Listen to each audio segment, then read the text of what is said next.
থরে থরে সাজানো তাজা সবজি আর কৃষকের উৎপাদিত নানান পণ্য। এমনই প্রাণবন্ত চিত্র দেখা গেল সিলেটের টিলাগড় এলাকায় চালু হওয়া দেশের প্রথম কৃষকের হাটে।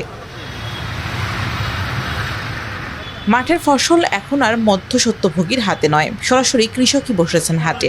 উৎপাদিত পণ্য বিক্রি করছেন ক্রেতাদের কাছে। কৃষকের হাসিমুখ আর ক্রেতাদের সরাসরি দরদামের দৃশ্য পুরো হাটকে দিয়েছে এক ভিন্ন আবহ। সিন্ডিকেট ভাঙা এবং কৃষকের ফসলের ন্যায্য মূল্য নিশ্চিতের লক্ষ্য নিয়ে সরকারি ব্যবস্থাপনায় এই হাট চালু করা হয়েছে। 11 এপ্রিল সকালে হাটের উদ্বোধন করেন বাণিজ্যমন্ত্রী খন্দকার আব্দুল মুক্তাদির। পরে হাট ঘুরে দেখেন তিনি, এমনকি কৃষকদের সঙ্গে কথা বলে পণ্যের মান যাচাই করে নিজ উদ্যোগে কিনে নেন পণ্য। এই উদ্যোগটি সফল হলে ইনশাল্লাহ সফল হবে। আমরা সারা দেশে কৃষি মন্ত্রণালয়ের সাথে সমন্বয় করে সারা দেশে এটার এই প্রকল্পটাকে অনুসরণ করব, যাতে সারা দেশে একই ব্যবস্থাপনায় কৃষকরা তাদের পণ্যের সত্যিকার মূল্য পান। এটির আরেকটা উদ্দেশ্য, বাজার ম্যানিপুলেট যারা করেন, হঠাৎ করে পণ্যের দাম লাফ দেয়, এটার এগেনস্টে এটা একটা কাউন্টার ব্যালেন্স হিসাবে কাজ করবে। হাটে সিলেট অঞ্চলের প্রায় 20 জন কৃষক তাদের উৎপাদিত সবজি ও অন্যান্য পণ্য সরাসরি ক্রেতাদের কাছে বিক্রি করেছেন। দালাল বা মধ্যস্বত্বভোগী ছাড়াই পণ্য বিক্রি করতে পেরে খুশি কৃষকেরা। অন্যদিকে কম দামে তাজা পণ্য কিনতে পেরে সন্তুষ্ট ক্রেতারাও।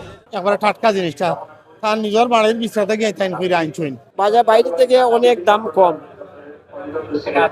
টাকাও সেভ হইলো, জিনিসটাও ভালো পাইলাম। কৃষকের সরাসরি তার নিজের ক্ষেত থেকে নিয়ে এসে আমাদের কাছে বিক্রি করতেছে, আমরা সেটা ফ্রেশ জিনিসটা পাচ্ছি। তো এখানে মূল উদ্দেশ্য হলো কৃষকরা যদি একবার আসা শিখে যায়, তাহলে মনে করেন টুল ফ্রি, দালাল ফ্রি, সরাসরি কৃষক টু ভোক্তা। প্রতিদিন সকাল থেকে বিকেল পর্যন্ত টিলাগড় পয়েন্টে নির্ধারিত স্থানে এই হাট পরিচালিত হবে।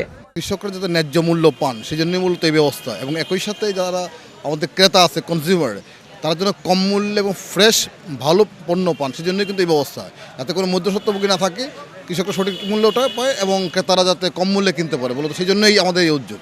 মধ্যস্বত্বভোগী কমলে কৃষক ন্যায্য দাম পাবে এমন আশা নিয়ে শুরু হলো কৃষকের হাট।